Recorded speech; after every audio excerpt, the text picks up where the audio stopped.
What's good, y'all? It's the one and only Kingcal516 live in the mix, and this is the Switch Flames podcast.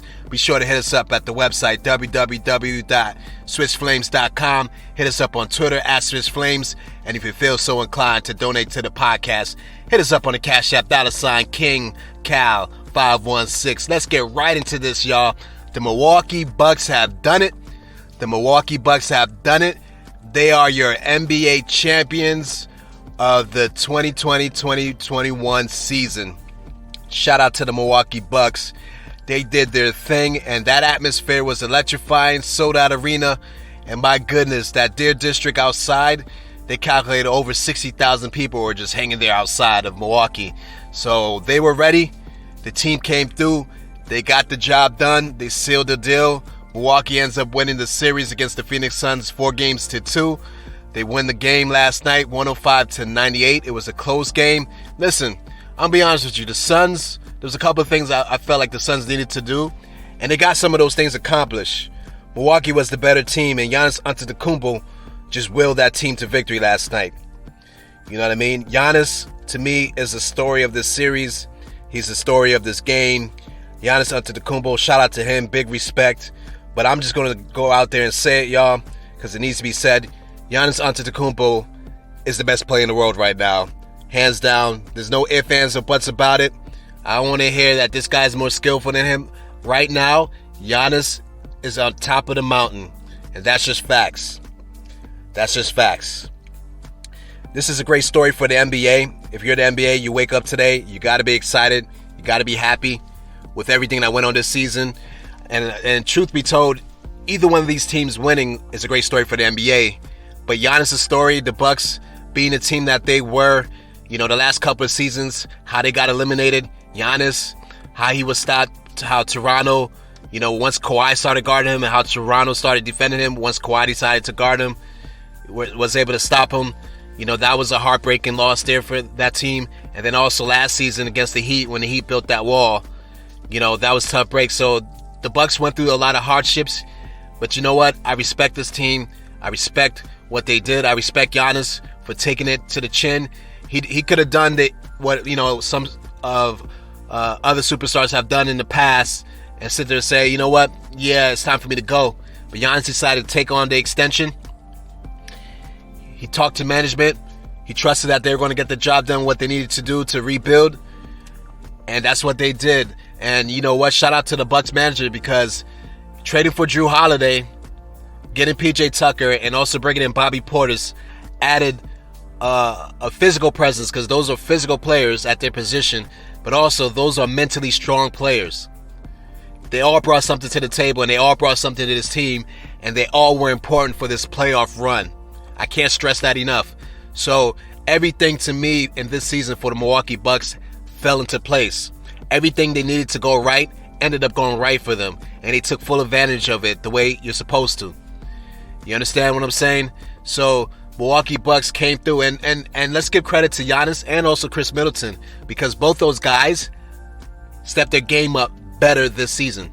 They evolved. So sometimes through those heartaches, sometimes when you go through some rough things and it seems like the end of the world, but you just dig down deep and do what you can to get better, to overcome it. This is a great story, y'all. And the NBA has to be excited about this, because let me tell you something, with the Bucks getting the title, let me be really honest, with everybody that's going to sit there and say, oh, well, this person got hurt, if this person wasn't hurt, man, this is all garbage. Every single year, there's going to be somebody who gets hurt. There's going to be a team that wasn't at full strength. That had nothing to do with the Bucks. They didn't control that. You understand what I'm saying? It's the last team standing. It's survival of the fittest.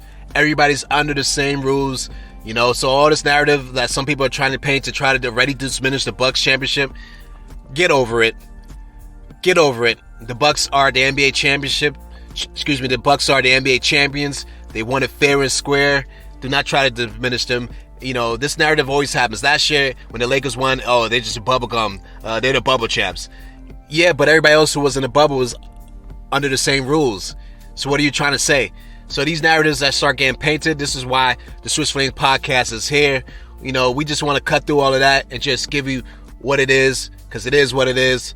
The Bucks are the NBA champions, and put some respect on them. and put some respect on Giannis Antetokounmpo. Put some respect on his name. All you guys out there that was trying to diminish him and sit there and say Chris Middleton was more like the Finals MVP. And this is not a knock on Chris Middleton, because Chris Middleton, like I said, his game stepped up too. Both Giannis and Chris Middleton both stepped up their game. You know, Chris Middleton really stepped into that closer role for this team this year, and he hit crucial shots this whole playoffs. But look at the stat line. Giannis was consistent every single game. Chris Middleton struggled the first 2 games, and then he started performing really well. So let's be fair. You know what I'm saying? Giannis came through every single game. Giannis definitely was carrying this team throughout the whole finals. He is the finals MVP, and that's well deserved. That's not a knock on Chris Middleton. You know, but this whole narrative where people are trying to, you know, if the Bucks win, they were trying to take the finals MVP from Giannis was garbage. And shout out to Giannis Antetokounmpo, because in this game, let me tell you, he solidified himself and he willed this team, because let me tell you, Phoenix was fighting. You know, first half, both teams didn't shoot the ball really well, but Giannis really kept his team, you know what I mean? He really kept his team afloat and kept them in the game. In the second half, he just basically took over, and, you know, his teammates started shooting the ball a lot better in the second half. Giannis ends up with 50 points, 14 rebounds, so he had a monster game. A real monster game. And, you know, I was really impressed with Giannis and his free throws. He hit 17 of 19 free throws. So Giannis basically clinched the game for them at the free throw line. Because if Giannis starts to shoot his regular season percentages there, you know, the Bucks probably lose this game. So he was clutch. He was big time. You know what I mean? So shout out to Giannis Antetokounmpo. Chris Middleton came through with 17. You know, and he had foul trouble in the first half. And that was one of the things I already said for Phoenix. You got to slow down Middleton and Jrue Holiday to have a chance to win this game, and that's what Phoenix did. But Giannis made up for the lack of scoring between Chris Middleton and Jrue Holiday. Jrue Holiday didn't really have a great scoring game. He only had 12 points, but he had 11 assists. You know what I'm saying? He had 9 rebounds. He almost had a triple-double. You know what I mean? And for you youngsters growing up trying to play the game of basketball, the one thing you can learn from a guy like Jrue Holiday is even when you don't have it going, you can affect the game in a lot of other ways. And Jrue Holiday's perimeter defense in this game was crucial. His perimeter defense on Booker was crucial. In the first half, you had Campaign all of a sudden catch a fire, and he was keeping the Suns in it, and he was going off. And Jrue Holiday comes back in the game, and what does he do? The first person he goes back now to guard is Campaign. He switched it up. Whoever was hot, Jrue Holiday made sure he was on them. You know what I mean? So, like I said, came through, you know, with the defense, affect the game in other ways. Giannis had 5 blocks, man. He was a super rim protector today. You know what I mean? Giannis Antetokounmpo was just a beast. He was all over, and he really willed this team to victory. And so we got to give Giannis his respect.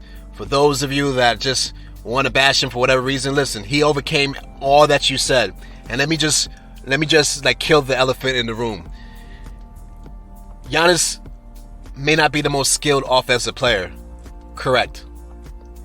In the playoffs, teams defense, when they start studying you, because now they're going to face you on a consistent basis, in the playoffs, teams try to take away what they know you're strong at. And let's just compare Giannis and KD for a second. KD has a lot more tools to go to in his offensive bag, right? He's a more versatile offensive player. KD can score from anywhere. He can do anything on offense.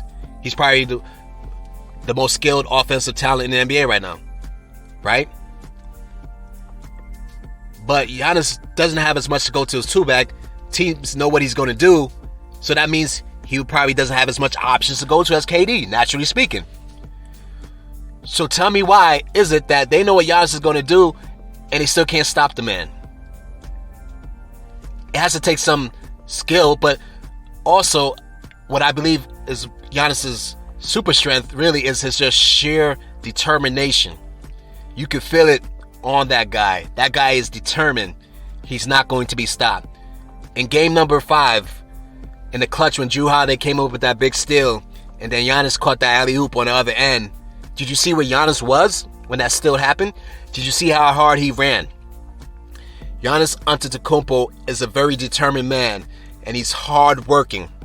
He's worked hard for this. You understand what I'm saying? He put it all on the line, and he got it out the mud. You know what I mean? He got it out the mud. And how can you not have respect for this guy and what he did? To me, if you can't even give the guy respect and credit and tip your hat to him, you got to check yourself. You need to look in the mirror and try to figure out what happened to you in your life to make you hate somebody who's doing things the right way and got the job done. I can understand if he's not your favorite player. He doesn't have to be your favorite player. The Bucks don't have to be your favorite team. But they got the job done. It's okay to admit it. And whoever your team is, they're going to come back next year. So back with the point that I was trying to make, the NBA has to be excited about this happening and everything that's went down with this season, because most people in the beginning of the season were telling you it's going to be all... A lot of people thought the Lakers would repeat, and they were saying Clippers. As soon as the Nets traded for James Harden, everybody was saying, oh, the Nets are going to win it. So most of the top teams that people thought were going to win it, they all lost. None of those teams won. So the NBA has to be happy about the Bucks winning, because, first of all, for small market teams, it gives them hope that you could build a team. And you know what? A lot of these guys the Bucks got, they traded for. A lot of their core players they traded for. Giannis, out of their core players, Giannis and I believe DiVincenzo, but he was injured. Those were like the two guys of their main core that they drafted. But you look at Portis, free agent, right? Holiday, trade. Chris Middleton, early on, he was a trade as well. So they were able to do through trade, you know. So whether you could do through trade or even drafting, if you're a small market team, this is the way you got to go. You know what I mean? Because you may not get the big free agent coming to you in free agency, but if you could do maneuvers to fit your team and put the right pieces around your team, we've just seen that it can work and can be successful. So this is great for the league. Can you imagine next season now, the drama that's going to be in the NBA? What are the Lakers going to do? Who does LeBron James have on the phone right now, this minute, saying, yo, I need you to come through? You see what I'm saying? Who does KD have on the phone? KD's over there playing with Team USA, but who over there and Team... Hey, listen, KD could be recruiting on Team USA. Let me tell you something. We don't know. But the Nets coming back healthy, they're going to be a force to be reckoned with. What does Philly do with Ben Simmons? Do they bring somebody else in? Maybe Philly bounces back next season. Golden State, Klay Thompson's supposed to be coming back. You know, with Klay Thompson and Steph Curry together, how that opens up the court. And the fact that the Golden State Warriors have assets that they can move off of to bring in another piece. Golden State's going to be interesting. And now you got, after this playoffs, we can definitely see you got these young stars that are budding, that are ready to take it. Look what Trae Young did this playoffs. You got Luka coming up. Zion didn't make the playoffs, but we know Zion Williamson's coming up. Maybe they can fit a team around him. If you're the Pelicans, you got to be looking at it and say, man, Phoenix added Chris Paul, and that took him to the next level. Can we find that floor general that maybe could take us to the next level? You got John Morant. You got some really great guys out there. You got Utah, Donovan Mitchell. There's a lot of teams. Denver could be like, man, with the healthy Jamal Murray, another year of Michael Porter getting better, I like our chances with the MVP Jokic. Sorry. So if you're the NBA, if you're Commissioner Adam Stern, you got to be smiling behind the scenes, knowing that next year there's going to be a lot of intrigue. There's going to be a lot of drama. There's going to be a lot of eyes on the NBA. And guess what? If you're the Bucks, you just won the championship. Their confidence level is going to be at a higher level. They're going to be very confident knowing that they have done the job. They're going to believe in themselves to a higher level, so they're going to be better. So it's going to be a lot interesting. Giannis is only 26 years old, so he's full force in the beginning of his prime. And he can still get better. And that's what's scary about him. Giannis is definitely, to me, the biggest force I've seen dominating inside since Shaq. Hands down. He's not as big as Shaq, but that determination that he has is just as intense. So shout out to the Bucks for winning the title. Congratulations to them once again. Congratulations to the Milwaukee, the fans, the city. Congratulations to you guys.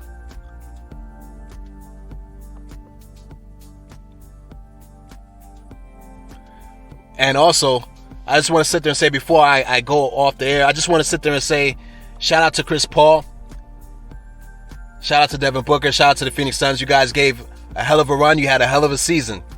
Devin Booker, you balled out. Kobe told you to be legendary, and you were legendary. It wasn't enough, but sometimes you can't win them all. So you got to use that to bounce back next season and come harder. And this whole notion, even with Chris Paul, it's like, this is another way the media narrative tries to downplay these guys. But all of a sudden, when Chris Paul made a championship, everybody was propelling him. They were putting him on a pedestal. Chris Paul is an all-time great. Where does he rank amongst all-time greats? You know what I mean? I get it. But just because this man lost the finals doesn't take away any of his resume of what he's done before. So when these people now all of a sudden try to diminish him because he didn't win the finals and now try to bring up all his losing record, listen, Chris Paul is all-time great. Wherever you feel he fits down that totem pole, it's okay. That's your opinion. You're entitled to that opinion. But you can't take away that man's resume. By his resume, we know Chris Paul is one of the best point guards ever. So Chris Paul is going to bounce back. I'm hoping that he can get one before he retires.